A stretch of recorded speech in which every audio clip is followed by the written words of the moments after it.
السلام عليكم ورحمة الله وبركاته. أبديان كيا دعوتوتا مسنو كوكينج أرانتنا هراتا قرأتشو ديمنا وان را قرأتشو ديمنو قبل ديادة تنجرا ترو قرأتشو ديمنا را ترو قرأنا ترو دا ترو قلفنا حالا خنان چرنة حالا خنان ترو قلفنا كنان چرنة توني بربروني تكاو بابريكا دا قلبي شنكرتي في دادا كمامنا هنا شخار كروريما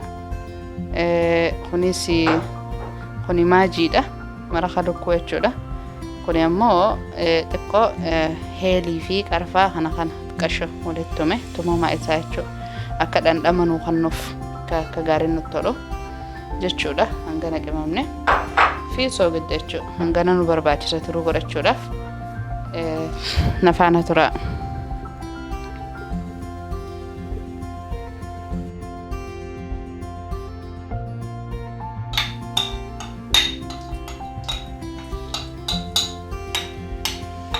Zeeta sitti godhachuun numa danda'ama. Zeetatti godhachuus numa dandeessanii akkanatti irra mi'ooyti garuu tiruu waan goonu duratti goona gaa'ee tiruu isii ibidda xiqqeeshuma barsiisnee irraa buusna shunkurtitti naqna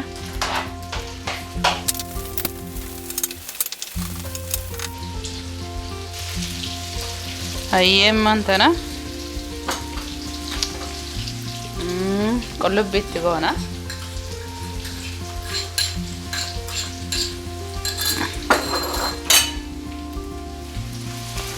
nyaata sablaadha jechuudha. Kun daqiiquma xiqqishoo takka keessatti waa hunda godhatta daqiiqaa horran takka keessatti jechuudha. Nyaata hedduu ibiddarra hin turre qimamaa fi qullubbii fi waa hunda itti godhuu wanti nu barbaachisuuf tiruu biyya tanaa tiruun biyya tana akka biyya teenyaatti tiruu mi'ooytuu urgooytuu sanii miti oowwituu taatus tamma qalamte taatus uummata akka miti sanuma jechuudha. Yoo akka gaarii qimama ofirraatti goggoote ifirraan fachiifte malee uummata namatti hin toltan akka fayyatte saniifin qimama kanatti itti heddummeessaa jechuudha. Maajii inti godhu jira ammaayii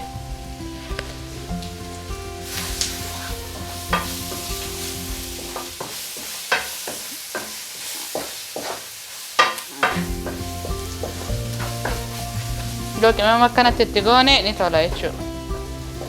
Tiruu namni tokko biyya teenyatti jirtuu nyaata. Jirtu sana nyaannan durumarraa tiruu jirtuu hin fadhu. Tiruu kanatti godhanna kuno maashaallah. Amma paapirikaan itti godha. Barbarooni takkaa'u itti godha. Mixmixaa itti godhanna saniifiin qaccatti hin godhu. Boodarra mixmixaa nyaachuu deemna. Saniifin qaccatti godhuu nan barbaachifne.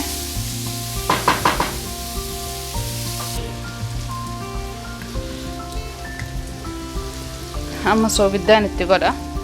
Waa hunda booda tiruun itti godha. Tiruu tarma lama xiqqishuma ibidda agarsiifneetuma waan irraa buufnuuf saniifin tiruu boodarra itti godhuu qaba jechuudha.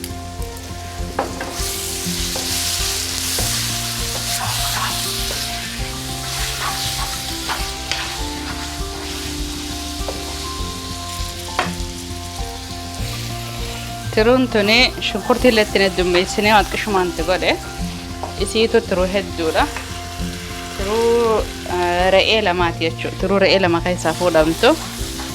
Maaliif jennaan nuti faamilii hedduu waan taaneef waan hedduu godhannaa jechuudha. Yeroo waa godhannu hooma nuti teenyaaf guyyaa nyaachuuf sagantaa qabnu isin hojii qooddanne maashaallah. Tiruun kunoo haala kanaan godhamti. Yoo feetan abbaan barbaadan timaatimii itti godhachuu numa dandeessani. Ani garuu tiruutti timaatimii ittiin godhu. Timaatimii itti godhuu ni dandeessan yoo feetan. Isiin gaa akkuma beekamu ibiddarra turuu hin taatu. Xiqqoo booda daqiiqaa lama takka mokkana daqiiqaa lama mokkana booda irraa hin buusama. كنا أمان تنترون بيشاتي جرتي ما شاء الله نيلي فنا كنا دعوة تكني ترون تيجي تران تنا كنا فكرتي yoo isinitti tolee like godhu subscribe godhu share godhu hin dagatina maallaqa isin irraan baaftu beektaa bakka isaa like kuma godhaa subscribe godhaa bakka diimtuusa waa takka isin hin gaafattu maallaqa isin hin gaafattu akkanaan isin hin jaa haga dhiyeeffannoo yeroo dhiyeeffannee walitti deebina.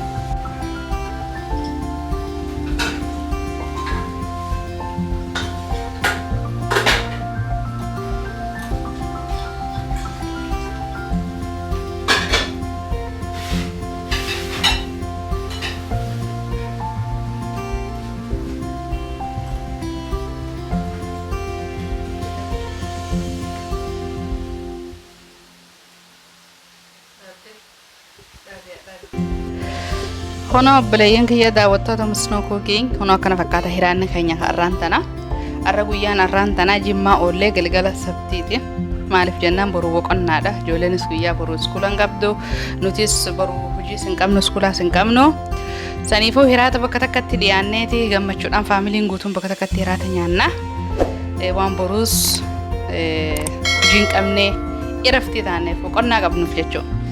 Akkas kuno tiruun teenya kana fakkaatti kuno tiruu fi dinnicha xibsii kana isin garsiifne yeroon godhu dinnicha xibsii zayituma keessatti hin xabbase viidiyoo dheerata yoon dinnichaas xabbase waliin wanna godhe viidiyoo tunu dheerata jeetin kanuma tiruu qofa godhe akkana fakkaata hiraanni keenya har'aan tana dinnichaa fi tiruu fi daabboo akkuma beekamu akkuma kana dura isin garsiise daabboo teenya gaanuti manatti hojjanna daabboo manatti hojjedha daabboo alaa nyaannu ijoolleen tiyyelleen bartee daabboo alaa hin nyaattu kana fakkaata dhugaatiin tunis dhugaatii aannanii fi viintoodha aannanii fi viintoodha jechuudha dhugaatiin tuni maashaallah tabaarakallah hiraata faamilii guutuu gammachuudhaan waliin nyaanna akkana fakkaata hiraanni keenya har'aan talaa yoo isinitti tolu ta'e like godhaa subscribe godhaa share godhaa obboleeyyan keessan hunda biraan gayaa hin kafaltan humata ka isin hin kafalchiisu like godhuu hin dagatina guddisa waan obboleeyyan keessaniitiin isiniin jaa